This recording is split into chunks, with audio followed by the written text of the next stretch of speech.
As quilters, we all approach a quilting project in our own manner and take the steps that we're comfortable with and create the quilt that we want. Some of us will start a quilt at the beginning and not stop until it's finished without interjecting any other projects in between. I'm going to guess that's probably pretty rare. Other quilters, me included, will get a bunch of quilt tops done because I'm really excited about the fabric, and oh, then I've got time, I'm going to go ahead and quilt a bunch of them, get them ready, and then I'll do the binding. And that's what this video is about today, specifically squaring up your quilt and making your binding and putting it on. And this is going to help you to prepare to put your binding on in an easy, quick method that you're ready to go. Everything is squared up. It's going to fit perfectly and look beautiful. I'm Leah Louise from Inspired Quilting by Leah Louise, and there's a lot of information in this tutorial, and what I've done is created chapters down below. So we're going to start with squaring up a quilt, then we're going to make the binding, then we'll add the binding, and then the final step is to fold it over and finish the quilt. And you can see behind me with the quilt that's hanging is the baby quilt that I just did the binding for in this tutorial. And it turned out great. I love using fun, festive looking bindings to really make that quilt pop. So let's go ahead and get started. There's a lot of information here. I can't wait to share it with you. And oh, please don't forget to subscribe. And I'd love a thumbs up. Thank you so much. I'm glad that you're here. And stick around at the end because I'll do some screenshots of this quilt. Now let's get ready to quilt. And I have a quilt right here. It's a small baby quilt that I have just finished quilting. So I have my backing and I have my batting and my quilt top. And I have two sides of the quilt cut. Now, when I get two corners cut, what I like to do is put it on the grid lines of the mat and make sure that it's nice and straight. So if I come along, I'm straight here and I'm straight here, that's a good sign. That means that everything is laying pretty square and I'm going to have a good square quilt to put the binding on. But let me show you how I cut this. Let's move it this way. So the first thing I'm going to do is line this side up with the grid, and I'm going to put this lined up with the top of the quilt edge. Now what I'm going to also do is line my ruler right here on the grid line of my mat. So my quilt is in line with the mat and my ruler is lined with the mat, and I want to cut across so this is nice and straight. Now notice how this comes down pretty close to the center. It's right on target, where this extends out a little bit. And it's not unusual for the corners to maybe extend out or stretch a bit. And, you know, we're talking 1/8 of an inch. I'm okay just trimming that off like that. So I'm just going to cut from here to here. Now, there's a little bit that extends out, and so I'm just going to trim that off. It didn't come off with the initial cut. Now, we're going to go to the other side and do the same thing. Now, this side hasn't been cut yet, so I'm relying on this cut to keep me nice and straight. I do want to leave a little overhang so I can get my ruler set on the grid line so that I know I'm square. So if I'm here and I line this up, if I don't line up over here and I come down, I could be, see how crooked that is? And I could be cutting this way off. So I want to make sure that my quilt is on the line and that this ruler is also on the line. So that means that what I'm cutting here is square. So that's right there. And then I'm just going to cut this across. Now there is a final check that I do just to make sure that everything is good. And I'll show you that here in just a moment. But right now, let's go ahead and we'll get this side done. So again, line this up, line the ruler up, and let's get lined up on the quilt. That would help make it easier.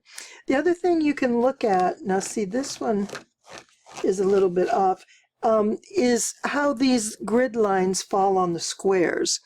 Now see how this is nice and even, and then this stretches up. And that's because my ruler isn't quite where it needed to be, which is better.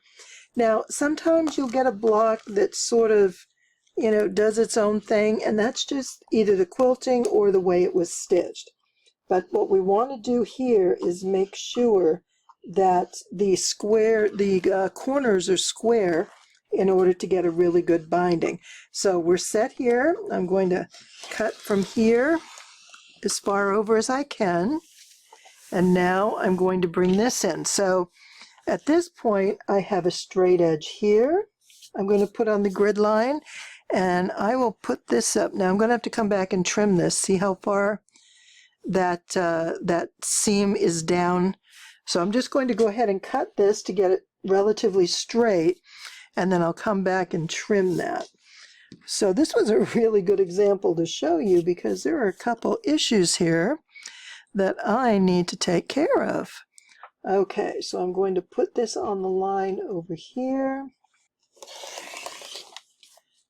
When you have an issue like this, you can sort of split the difference. Now this is almost 1/4 of an inch, so I'm going to have to cut a good part of that up, but look, it's over here too. So what I'm going to do is see if these quilt edges are not even. So I'm going to start at the bottom. I'm going to put these two right together like this, and I'm going to come up, and these two corners should be pretty even. Now, see how this one is higher, and see how these are all higher? So I did not have my ruler straight enough, and I have a little extra right there. So I know that's where the problem is. And sometimes it's easier to correct than others, but we are going to come right here, and I know I have about 1/4 of an inch that I'm going to need to trim off right there. Put my ruler on the grid line and on the line I want to cut, and see how this is lining up along the edge. So that's what I needed. Somewhere along the way I'd gotten something a little bit off, and now it's going to be nice and straight. So I will bring this here, line it up with that line all the way across, because I want this to be on the same line. So when I cut it, it's going to be a straight line, giving me a good square.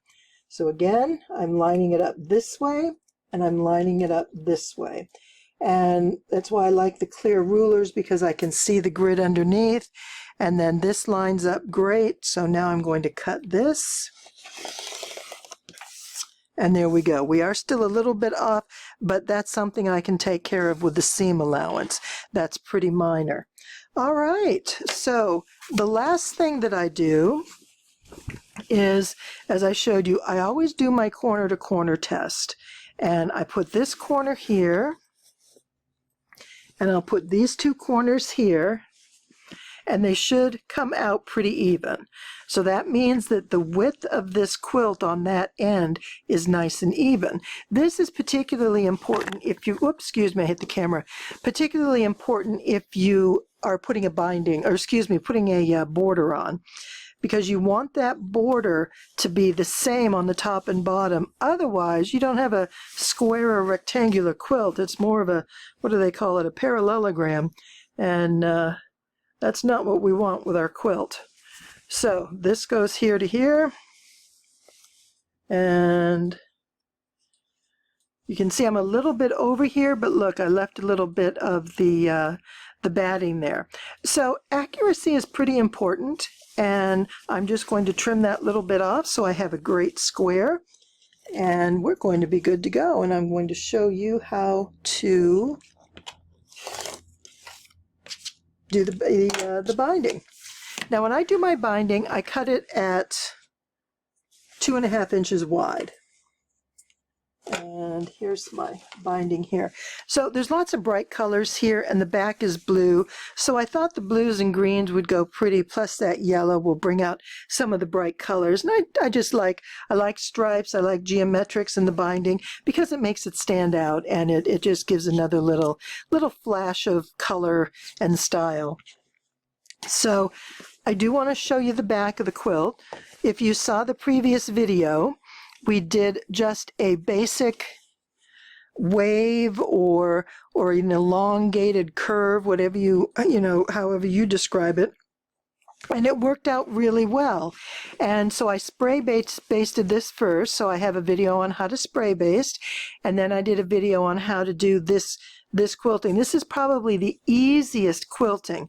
If you've never done just basic free motion quilting, and this isn't exactly free motion, but we use a walking foot, and it allows the fabric to pull evenly on the top and bottom so we don't get any bunching underneath, and it looks great. And it's a nice pattern, it's organic. I like the fact that it has a little bit of a curve, which works well with the squares.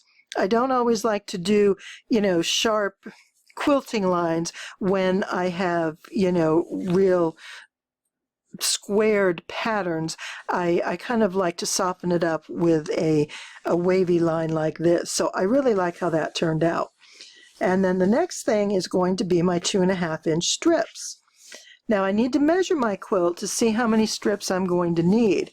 I do know just from the measurements of the blocks approximately what it's going to measure out at, but keep in mind it's going to vary depending on your seam allowances. If you take a scant seam allowance, you may be closer to 41. If you take a larger seam allowance, you may be closer to 40. When you measure, you want to measure down the center of your quilt. The edges, the corners can stretch out as you're sewing, as you're quilting. So when you want to do a border in particularly, but I also do it this way for the binding, is I want to measure across the center. That's going to give me the most accurate dimension. So I'm going to start at one end here, and I'm going to come all the way across, and I'm right at 41 inches. Then I'm going to go the other way and do the same thing. And you notice as I'm folding this, these corners are lining up, which is really good. That's what I want. And we're going to measure this. So we'll start here. So hopefully I'll get 41 along this center too. And there we are. So we're 41. This one's just a tad longer on one side. But that tells me that I'm going to need at least one full width of fabric to get each side, plus I need to turn a corner. So I'm going to need 4 widths of fabric plus some more, probably about half a width. Now when I do a fat quarter for my binding, I cut them the long way so I get the 20 inches. So 2 of them will give me a full strip, and I can usually get enough binding cut out of a fat quarter for a quilt. The other thing, if you ever come up short, grab a couple pieces of fabric in here, and this binding is going to have to be sewn together. Here's a piece that had this. I use this for another quilt, so I have a seam in here. So where you seam these up along the way, so if we have 4 or 5 pieces of fabric, at each seam add an extra block, and it's going to put some color in here, which would be really fun, especially if you had these particular colors and you put a 2.5-inch strip, and that's going to give you the extra fabric that you need and also make your binding a bit interesting. You don't always have to use the same thing around the entire quilt. Remember, you have a lot of freedom. It's your quilt. You want to design it your way. And what I want to show you, and I'll do this at the sewing machine, is how to do this corner. I find this to be the best way to attach your binding strips. The reason I like this is as I'm sewing, these seams do not pile up on each other. They come out to be pretty close to almost 2 inches apart, and from here to here. Now, if I were doing 2 of these together, let's say this is a seam right here, and I have to fold this over to have these become my binding, all that seam is lining up in the same spot. And that's really hard to sew through. It makes it lumpy on the edges, whereas this, you just get this nice smooth edge. You don't have to worry about too much bunching, about getting your needle through it, about breaking a needle, any of those problems. So let's go ahead and we're going to sew our binding strips together. I have 4 full widths, plus I have this piece which is left over from another quilt that I had bound with the same fabrics. So let's get started on that, and we're going to have this quilt finished before you know it. The first thing I'll do is sew my binding strips together, and I have them all trimmed off nice and even, and I'm going to lay them down with the right side up.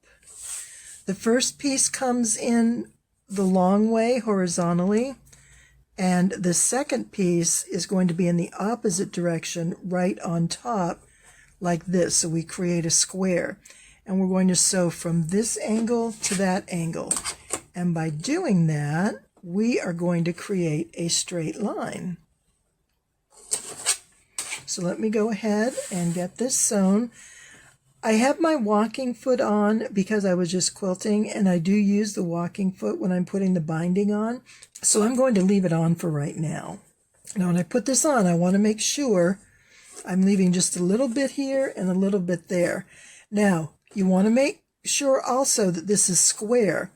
If this is on this way or this way, your binding is not going to be straight. Because if you were to do something even just a little bit like this, and you sew from corner to corner, see how far off your binding falls down here? It'll drop it, so you won't have a nice straight edge, and that can be frustrating.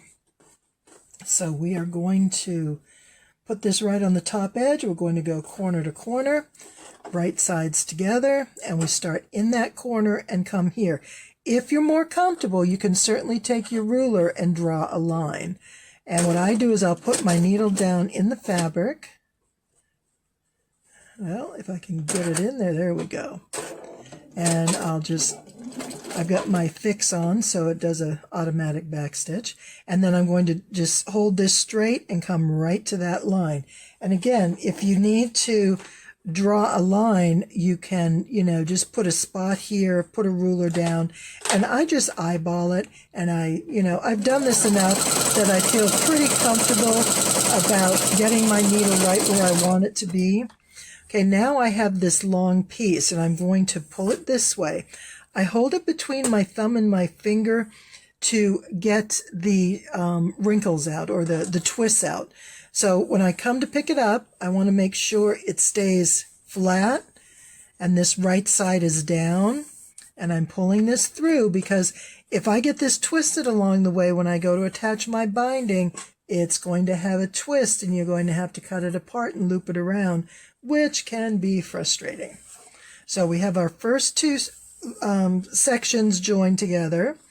Now we're going to put a 3rd section on here. And we'll get right in there.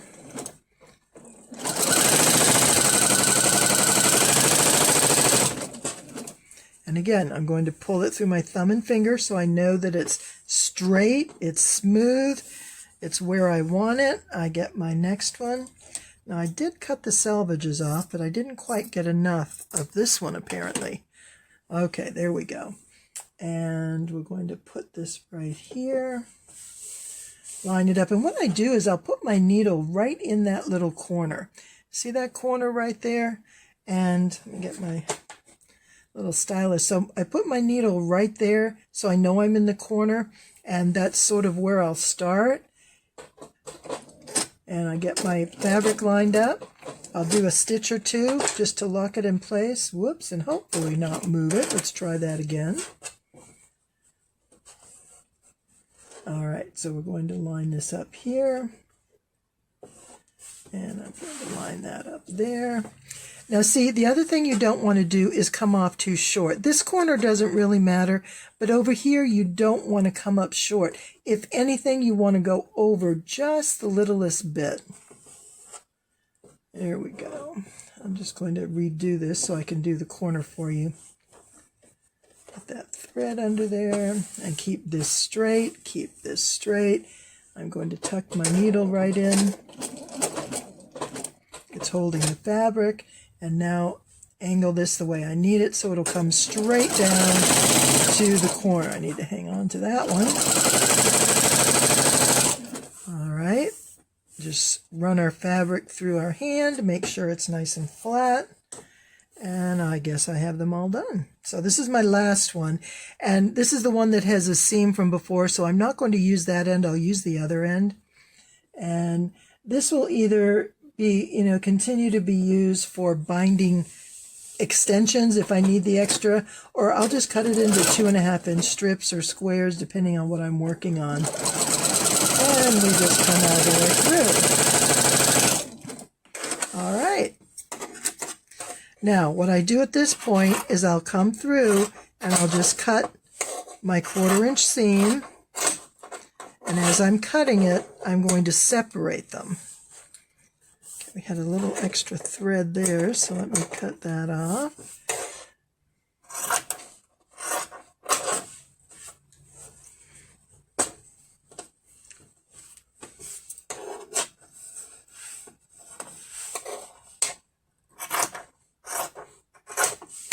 All right. Now, you can save these pieces and make small half-square triangles, and I've been known to do that. So if you have either a little basket or a Ziploc or something, these can be fun to hang on to, especially if you're working towards ever doing like a postage stamp quilt. These would be perfect for that. All right, so as I open these up, I have a nice square, or I should say a nice straight binding. My edges are good. Now what I'll do as I'm sewing is I'm going to finger press this. I'm not going to iron it yet. Now, there are so many different ways that you can do binding, and it's all a matter of what you prefer. I don't press my binding first, and the reason being is as I sew this, I'm going to put these raw edges together, sew it to the edge of the quilt, and then I'm going to fold this over like that. Now, given that the fabric may not fold exactly the same on the front and back, I could have an iron crease in here that isn't actually on the fold that I ended up with. So that's just, a choice for you, what works, and, you find what you're comfortable with. And this is just a method I've always used, and it works for me. Now, I do sew it to the back and bring it around to the front. And I'll start in the center of the back when I add my binding, or the center of one of the sides. If I'm doing, excuse me, I hit the camera. If I'm doing a large quilt, I'll move it closer to the bottom of the quilt than the top. Only that way that the seam, when I put it in, isn't going to be smack dab in the middle. I find things in the middle are more visible. Things that are offset to the sides generally don't appear as easily. Now, I like to leave a good 8 inches, 8 to 10 inches. I'd rather cut a piece off than come up short, or have these ends so short that it's really hard to sew them together, because I'm going to do the same angled seam on the 2 ends where I join them. Now, I do my 1/4 inch, so I'm going to start right here, and I'm just going to go around. So let me go ahead, and you want to be careful that you are holding these without stretching the top or the bottom. If you stretch one or the other, then you're going to get pulls, and this will not lay flat. It can get a little ripply, and we don't want ripples. So let's go ahead, and we're just going to sew our way through, and I want to get you around to the first corner, because that's what I want to show you, is how we go around the corner to create a miter corner. Like I say, there are a lot of different ways of doing this. This may work for you, great. It may not, and there's another way that you prefer, which is fine as well. But, when I was learning to quilt, we didn't have YouTube. We didn't have, we really didn't have many quilt classes you can go to. And so that could, limit what we did. We figured it out on our own. Now, I'm going to come to about 1/4 inch here. If it's easier for you, either put a pin in or a mark, whatever, but this is where I want to stop my sewing. So just for sake of you seeing what I'm doing, I'm going to come right up here, get right there, and then just do a lock stitch. Now, I'm going to lift this out, I'm going to cut my thread, and I'm going to turn my quilt. Now, we've got our quilt. We're turned at 90 degrees because we're going to come down this way. In order to get a miter, I'm going to turn this up. And I want this to be straight in line. See how straight those are right there? This falls straight in line together. Okay? Then I'm going to pull this down and leave it just a smidge over the top. And see, there's just not even 1/8 of an inch. And that's going to give you room to fold your corner over to get a good miter. It'll put a nice little pleat in there to hold everything together. And I don't usually pin this. I generally can, just hold it by hand as I'm going. But I want to show you so you can see, as I'm using both hands, what I'm doing. So at this point, I'm going to come right up here and come down. Now, one thing you do have to be careful of, for whatever reason, early quilting, I had excess quilt or batting or something, and I came back and I cut it. And because I sewed a lot of things that you had to trim the corners, I just trimmed this corner off, and there I go. Well, don't trim that corner off because you're going to lose your miter. And when you go to turn this over, you're going to have a big hole in there. So just something to share. If you've not done it before, these are just some little things to consider. You don't want to sew over your pin. There we go. And now the other thing that I do is I gently lay my 2 layers of binding together without pulling anything. But as I'm sewing, I don't leave it loose. I'll make sure it's nice and taut. This way, the binding is going to wrap around and fit snugly. If I leave it a bit like this and it's loosey-goosey and, I get some ripples in there, then I have to fuss with that on the front, and that is not an easy task to avoid getting pleats, wrinkles, tucks, whatever the case may be. Okay. And so I'm going to line this up, and we're just going to go down this side.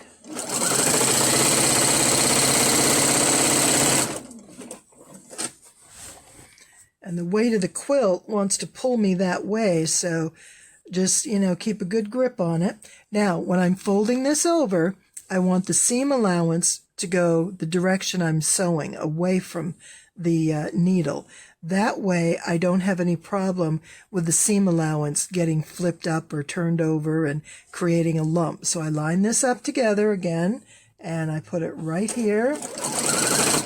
Every once in a while, see how that pops up? Just kind of tuck it under there and make sure it stays where it's supposed to.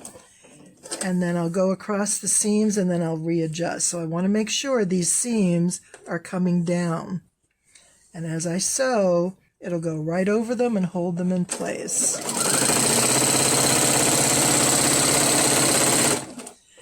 The other thing you want to watch for is that these edges are even. So if you go like this, obviously you can see that you're going to miss something there. But if you're sewing along and you're not paying attention and your binding gets like this, you're going to be sewing along and you're going to completely miss that outer edge. And taking quilt blocks apart with a seam ripper is no fun. Well, let me tell you, doing it with the binding is even worse. So it's worth the time. If it's easier for you, rather than pressing your binding, you can always take this on your machine and do a basting stitch. So you loosen your thread length, make your thread length a little longer, and sew maybe 1/8 of an inch. You don't want to go any more than 1/4 of an inch, because then you may be able to see it on the right side of the quilt. And if you do that, then as you're sewing along, you don't have to worry about it getting twisted or falling out of line. It also sort of stays in place. The front and back, stays where it needs to be. And you just, it works a little easier. So it depends on how comfortable you are with sewing, what your style is. Do you like to fly through it quickly and appreciate the basting step? And, just all those considerations. So again, we're going to sew to about 1/4 inch, which is right there.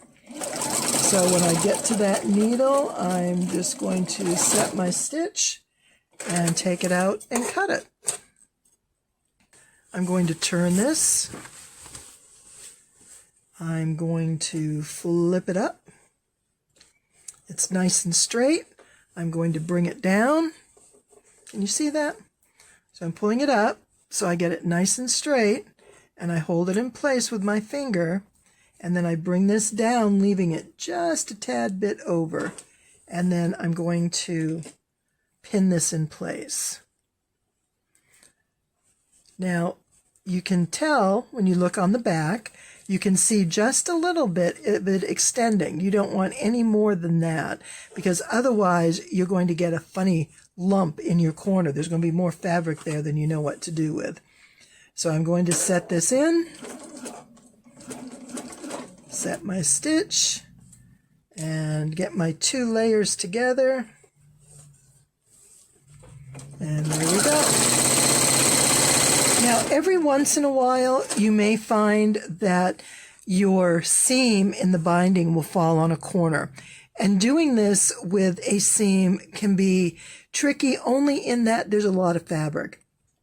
If I'm coming up and I see that I'm going to have a seam right there, I'll cut it over here and repiece it so that I can have my seam here and come through with a nice straight piece that isn't sewn together. I just prefer not to do seams in the corner. It's easier not to have to deal with it that way, and I think it looks nicer. All right, let me go ahead and I'm not throwing anything. Let me go ahead and sew through this, and we'll meet up at the next corner. I have the final corner pinned and ready to go. So we have it crossed over just a little bit on the back, and it's going in line with the side of the quilt. And I'm just going to sew down. Since this is the last corner, there's one other thing I need to do, and let me just sew this quickly and I'll show you what that is. So I'm going to come down just a couple inches. Now, since this is my last side, that means the other end of my binding is on this side as well. And this binding is going to go to about here. And I want to be able to sew my binding, like I said, within that 8 to 10 inches so that I'll have enough overhang between the two to turn them and sew them at an angle and have enough loose space that's unsewn to maneuver it. So let me just sew this down to the end, and I'm going to show you how all that's going to work. And here we go. Right down to the pin, which is where I'll stop.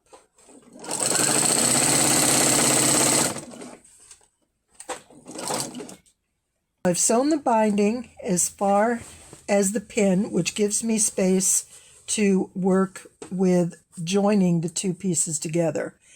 Now, what's happened here is that this piece has a seam right there. And that's going to complicate things a little bit. Now, there are a couple different ways we can do this. And while I was going to show you how to create this seam right here, I also want to show you a quick and easy way to do this. So, first thing we're going to do is we're going to pretend that we're using this end down here. And we're coming up to our seam. And what we would do then is we can just leave that seam there, or leave that binding there. Fold this under a good inch, because you don't want it to ravel its way out. And we're going to just put this over our binding here. So as we're sewing, so what I want to show you is we have this folded over, and we have this binding right here. We're going to line it up and put this on top, and then we'll just sew through. Now, once this is folded over once and twice, it's not going anywhere. If you feel better about it, you can certainly just do a stitch along that loose end. So if that's the way you want to do it, that's easy. That's a quick and easy method. But I really like mine to have that elongated seam. So what I'm going to do is I'm just going to remove this piece, this additional piece that's sewn on. And oh, these are some tight stitches that I made here. Get some thunder in the background too. Did you hear that? So I'm going to remove these stitches, and I'm going to take this corner that remains, this angled cut, and I'm going to lay across my binding that's currently there to join them. Now, ordinarily I would have two cut ends that are straight across. This rarely ever happens. Again, like I said, for whatever reason, this particular quilt has given us a lot of opportunities to talk, and I'm afraid the length of this video is indicating that as well. It's getting quite long. I hope you can endure it. So we're just going to go ahead and pull this out. And now, we'll kind of get rid of some of these threads. Now what we're going to do is, ordinarily what I'd have done is put this here, and then I'd take this one and I'd sew from here to here. Use my little ruler like this, and then I'd have this wonderful, nice binding ready just to sew. But the first thing I have to do is measure to decide where and how much I need to cut it. This the traditional way, without any seams showing up. What we would do, I'm going to just cut this end off right here so we have a straight edge, is this binding would be coming down this way. So we'll remove that one that's already sewn, and we're going to pretend this is the sewn piece. And oftentimes you're going to have an overlap like this. So one of the easiest ways to do this is lay one fabric down on the binding, and I just usually use this one because it's right there, and put the other one directly on top. Now you want to make sure that you don't have it particularly loose or tight, because once you cut this, it can be hard to adjust. Oh, there goes more thunder. And now what I'm going to do is I need only a 2.5 inch piece to overlap. So let me lift this up. So there's my first piece, and here's my second. I need them to only overlap by 2.5 inches. So I'm going to take this, and I can see that my 2.5 is right on this dark blue line. And I'm just going to do this real quick, like that.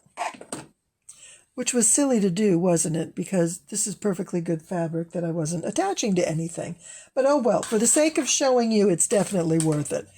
And then at that point, I would take this piece and lay it down. And I would take this piece and lay it down, just like this, like we did originally. And you can put a pin here if that makes it easier, but then you would go ahead and sew from corner to corner, just like we did when we were making our binding. And then it opens up. You have a great piece all lined up pretty, fold it up like this, and you sew through and you're finished. That's the way we would ordinarily have done it. What we're going to use here is to join it with an edge that's already cut. And we can try and recut this and get the exact same angle, but because you're here in a confined space, fabric is folded, the quilt is twisted, I don't trust myself to do that. If I do something just a little bit off, it's not going to work very well. So what I'm going to do is trim just a little of this off. Now, like I showed you in the last one, we do an overlap and we cut off anything past the 2.5 inches. So I've got my piece right here. I have this lined up nice and even, and I'm going to overlap this top one where I can also see the bottom. And see, I'm not off by much. So what I want to do is cut it off at 2.5 inches, which is right here on this line. So I'm going to keep my finger right there. So I cut it in the right place, right under there. Now, the advantage here is because I'm sewing everything in the same direction and I'm using the same angle, I'm going to lay this down flat and I'm going to put this on top. Now notice it's right sides together. So that previously cut edge is going to be on the corner that I cut off. So that's not going to affect me, which is really, really convenient. And I hope I'm not confusing anybody, but I just want to do this the way I like and show you. It's always kind of interesting to show a situation that is not the norm, because we come up with fix-its along the way, and seeing something done once will kind of jog your memory at some point in the future, and you go, oh yeah, I can do this or I can do that. So I'm going to line that up here. So I'm going to come right down to this corner where that fabric is. Again, that's the piece that's cut off, but I'm okay. I don't need it. Now, I do need to carry this along with me. If I leave the quilt, this part that's sewn in my lap, it's going to drag and pull and cause that binding to be a bit skewed. So now, sorry, I can't get my scissors. There we go. When we pull this open, it lays nice and flat. Look at that. Yay! I love when it works. So what I'm going to come back now is trim this off. I just want to show you is that piece, missing that corner, was fine. We just had that little bit of extra fabric that we were able to trim away. So, the one way you can do it is just fold your ends over, sew it together, and that works out fine. And you can certainly do that. The easiest for me to keep this diagonal corner in place was to just repiece it and trim off what I didn't need of the original cut piece. And that worked out well for me. So I'm now going to go ahead and set all this. I've finger pressed my seam in the binding, so it's going to be laying in the right place. And let's get this one down.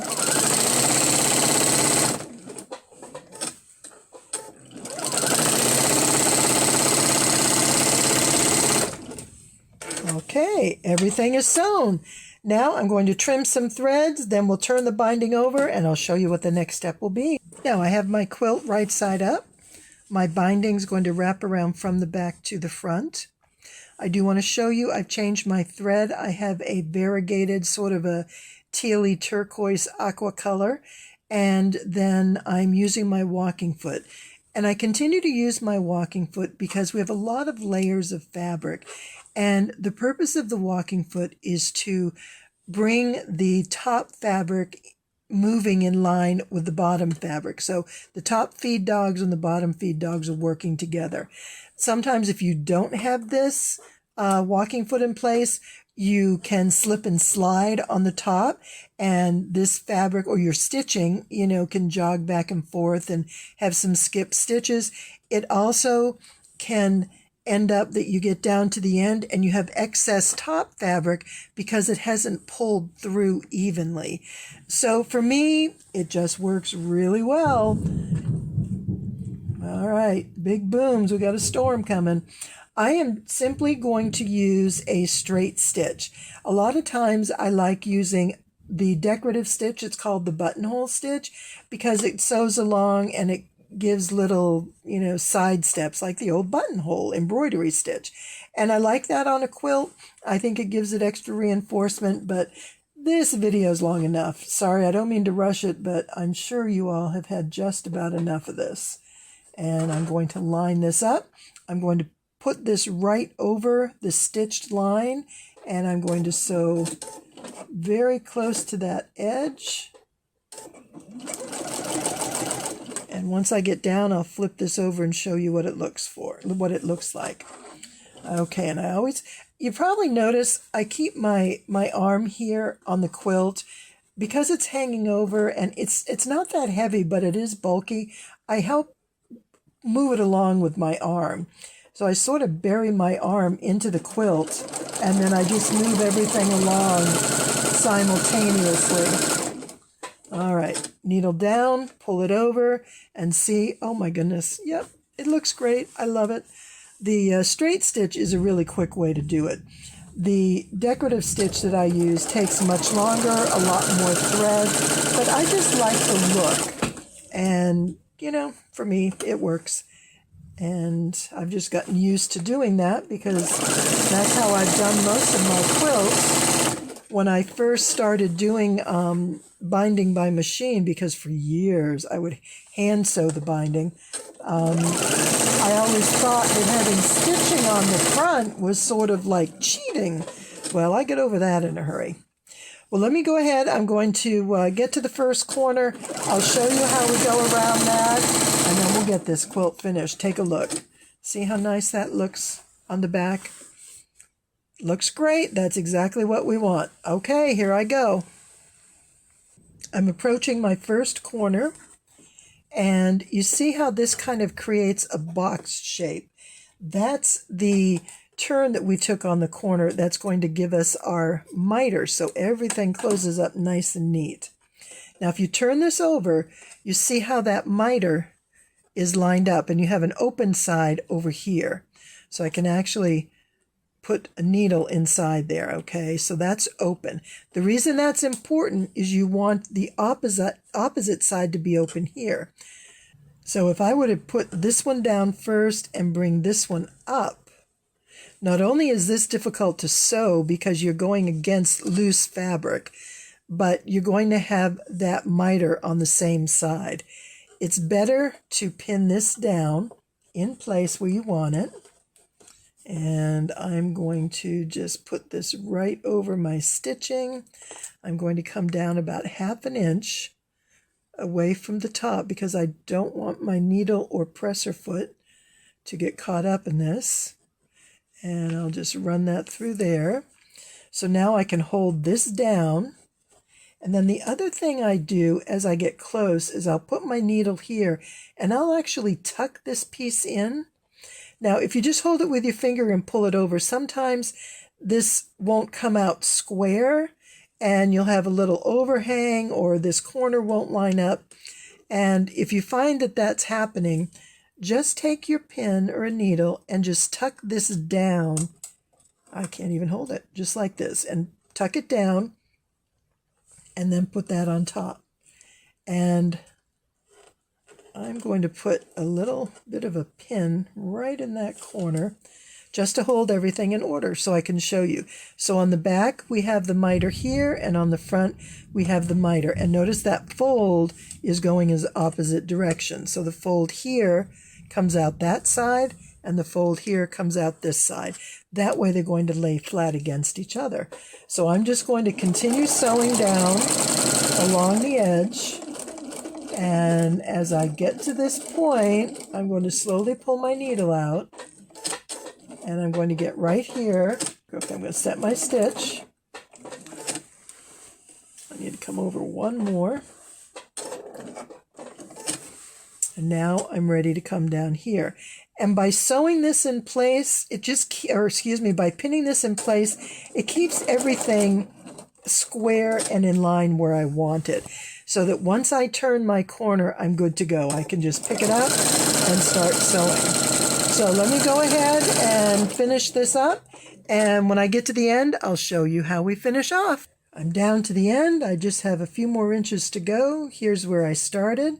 It's folded over and sewn. I'm going to take this, fold it over, tuck that pin in there so I get a nice tight fold. So I'll get a good miter corner.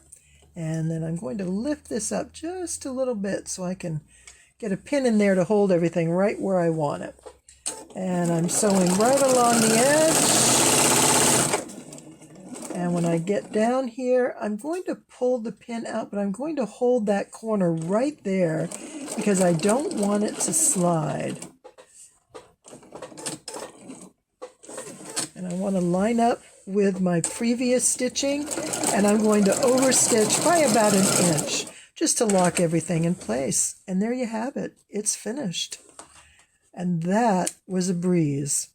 So that was very easy to do. So let me go ahead and get a full shot for you and show you how this quilt turned out. And here's the front of the finished quilt. You can see the wavy quilt lines that we put in here and how nice that looks against the continuous square step blocks. And this is the baby bricks pattern, and you've probably seen this. I'll add a free copy download in the description if you're interested in getting it. But I love how this binding looks against these colors. You know, there's lots of blues and greens in the quilt, plus that little bit of yellow kind of adds a nice highlight. So I like how that came out a lot. Now let me show you the back. And here's the back again. You can see the nice wavy quilted lines. It's just enough quilting to hold everything together, but add some interest as well. And this binding works great on the back. I was really pleased to find that because these colors are so perfectly matched. I love it. I think it came out great. I hope you enjoyed this. Thanks so much for being here. Have a wonderful, wonderful day.